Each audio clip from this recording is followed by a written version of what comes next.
Ninguna arma forjada contra ti prosperará, y condenarás toda lengua que se levante contra ti en juicio. Esta es la herencia de los siervos de Jehová, y su salvación de mí vendrá, dijo Jehová. Este versículo es hermoso. ¿Por qué dice acá la salvación es de Jehová? Así dice este versículo, ¿no? Dice que la salvación viene de Jehová. Al final de este versículo dice, y su salvación de mí vendrá. Curiosamente, la mayoría de personas que se conocen como cristianas, la salvación de las personas, ¿de dónde viene? La mayoría de las personas, su salvación viene de su esfuerzo, de su dedicación, de su voluntad. No sé si se han dado cuenta que las personas, las diferentes religiones o denominaciones que se conocen como cristianas, dicen, toma la decisión, decide aceptar a Jesús. A partir de hoy vas a aceptarle. Vamos a hacer una oración para aceptarle. Tú vas a decidir que Él hoy entre a morar en tu vida. Si han oído como ese tipo de explicaciones, ¿no? Que nosotros decidimos, nosotros tomamos como la voluntad, tomamos así el primer paso de decir, sí, bueno, te acepto. O sea, así como nuestro Señor todo el tiempo golpeando en la puerta, ay, por favor, abre, abre. Entonces la persona, listo, sí, desde hoy voy a aceptarte, desde hoy te acepto. Así las personas, hay religiones que enseñan así, pero aquí no dice así, aquí dice lo contrario. La salvación de la mayoría de las personas viene de ellos mismos, de lo que ellos tengan que hacer. Por eso en las religiones se enseñan diferentes métodos para que una persona sea salvo. Se enseña que ayunando, Dios se complace si tú te sacrificas, si tú no comes 3 días sin comer, y eso te va a doler, te va a causar ansiedad, te va a causar diferentes problemas, no solo emocionales, sino físicos también. Entonces, que si tú te sacrificas de esa manera, Dios va a estar feliz con tu sacrificio, con tu dolor, con tu sufrimiento. Así, eso es lo que sale. No se usan esas palabras, pero eso es lo que se transmite. Entonces, la salvación de la mayoría de las personas, ¿de dónde viene? De ellos mismos. ¿Quién es el que le da salvación a las personas, a la mayoría de las religiones? Su sacrificio, su esfuerzo, sus diezmadas, sus ofrendadas, todo eso es lo que le da salvación a las personas en su propio pensamiento. Estamos leyendo el último versículo de Isaías 44, pero ¿qué dice Isaías 55? Bueno, pasamos una página, dice, deje su camino, deje su pensamiento. Para volverse a Dios hay algo que es necesario dejar. Nuestro camino, nuestro pensamiento. Eso está en el capítulo siguiente, capítulo 55, versículo 7. Deje su camino, deje su pensamiento. Para que una persona pueda recibir verdaderamente la salvación, verdaderamente tiene que dejar a sí mismo. Por eso Jesús dijo, si alguien quiere venir en pos de mí, niéguese a sí mismo. Todas las religiones, el 99%, la salvación de dónde viene, de lo que ellos hagan. Depende, la salvación de la mayoría depende de lo que ellos hagan. Pero este versículo dice lo opuesto. ¿Por qué dice lo opuesto? Leamos lo que dice al final. Dice, y su salvación de mí vendrá.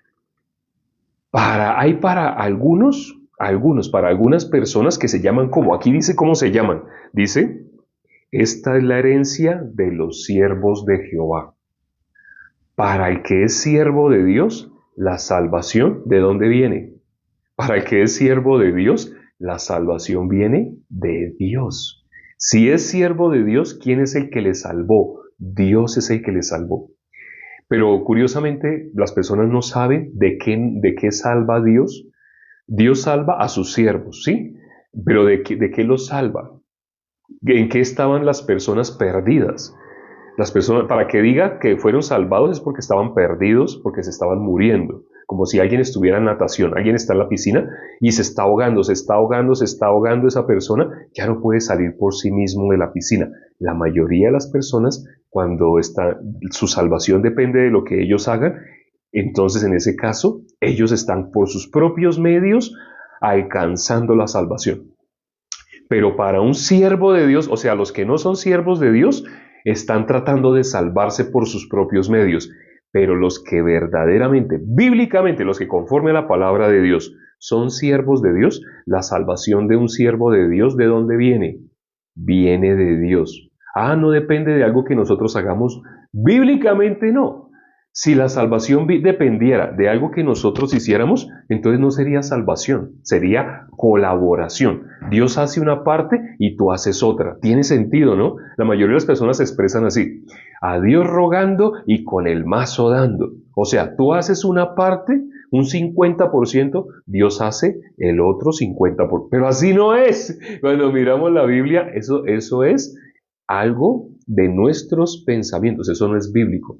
Eso es únicamente de nuestros pensamientos, porque la salvación viene de Dios. ¿Y qué dice la primera parte de este? Bueno, tenemos que explicar por qué la salvación viene de Dios. Ya, no se van a ir sin escuchar por qué la salvación viene de Dios. Porque el ser humano, ¿en qué estaba perdido? ¿En qué estaba muerto? La Biblia dice que estábamos perdidos en nuestros delitos y pecados. La Biblia dice que estábamos muertos porque por Adán el pecado entró al mundo. Eso lo dice la Biblia. Por un hombre el pecado entró al mundo, por eso estábamos muertos. ¿Qué cosa nos tenía muertos? El pecado. Eso se suele enseñar en las que se conocen como iglesias, no se enseña. En las que se conocen como iglesias, las personas piensan que su esfuerzo, sus ayunos, sus diezmadas, Dios se va a complacer. Si tú diezmas, si tú ofrendas, si tú te madrugas, si tú sufres, así enseñan las religiones. Pero ese es un engaño. La Biblia dice que Satanás se disfraza como ángel de luz. De eso que parece pastor, que parece líder, que parece sacerdote, de eso se disfraza. Parece, por fuera, mirando, juzgando por la vista, un siervo de Dios. Pero mirando la Biblia no tiene nada que ver con Dios. Si es pecador, no tiene nada que ver con Dios. Entonces, ¿de qué es que tenemos que ser salvados? Del pecado. El ser humano puede solucionar el problema del pecado. En las que no son iglesia le enseñan a las personas que el problema del pecado depende de ellos. Pero cuando miramos la Biblia, el ser humano tiene que ser salvado del pecado porque no puede salir del pecado por sí mismo. Por eso es que tenemos que ser salvados del pecado. ¿Y quién es el que es salvado del pecado? Este versículo al final dice: esta es la herencia de los siervos de Jehová. El siervo de Dios, el que verdaderamente le pertenece a Dios, esa persona fue salvada ¿por quién? Por Dios. ¿Y qué dice al principio de este versículo? Dice: ninguna arma forjada contra ti prosperará. Y condenarás, dice así, ¿no? Y condenarás toda lengua que se levante contra ti en juicio. Tal vez ustedes han visto en este perfil, hay personas que escriben: usted no conoce la Biblia, usted no conoce ese versículo, usted no sabe. ¿Por qué nos dicen así? Porque ellos lo leen desde la ley, desde las obras, desde ellos mismos queriendo salvarse. Por eso la forma como nosotros lo leemos desde la gracia, diciendo: Jesús ya murió por tus pecados. La Biblia dice que Jesús ya efectuó la purificación de tus pecados. Jesús ya te salvó. Tú ya eres libre de la condenación, ya no eres más pecador. La gente como nos ve, como locos, y dice: usted no sabe, usted es un hereje, usted nos dicen así muchas cosas. Pero aquí dice: ¿qué pasará con todas esas lenguas que se levantan contra nosotros? Aquí dice: ninguna arma forjada contra ti prosperará, y condenarás toda lengua que se levante contra ti. Quédate con esa palabra. No tengas temor de los que matan el cuerpo, pero a ti no te pueden hacer nada. Yo tengo amenaza, ustedes saben, amenaza de que me van a quitar lo que ustedes están viendo aquí fuera de la ropa. Tengo esa amenaza. Ya hay personas que han mandado, no han dado conmigo, gracias a Dios, porque los hermanos no han delatado dónde estoy. Si hubieran delatado los hermanos, ya hace tiempo no estaría aquí parado frente a ustedes. Pero aquí dice: ninguna arma forjada contra nosotros prosperará. Somos siervos de Dios. ¿Quién nos dio la salvación? Dios mismo. Vamos a orar ya para terminar. Padre, gracias por este tiempo que nos permites para considerar tu palabra. Cuán hermoso es, considerando tu palabra 10 minutos al día, por todas las mañanas, a esta misma hora, Un versículo, solo considerando un versículo, tú nos hablas de tu corazón, lo que hay en tu corazón. Lo que muchas personas no pueden ver en este versículo, tú nos hablas a través de ello. Padre, permite, Señor, que con nuestra vida te honremos. Todo lo que nosotros hagamos sea para ti, porque tú nos diste tu vida para sacarnos del infierno, nos rescataste. Enviaste a nuestro Señor Jesucristo a morir por nosotros. Ten misericordia, Padre, de las personas que todavía no han podido creer que ya fueron libres del pecado por el derramamiento de sangre de nuestro Señor Jesucristo. Permite que lo puedan creer. Te lo pedimos y hemos orado en el nombre de nuestro Señor Jesucristo.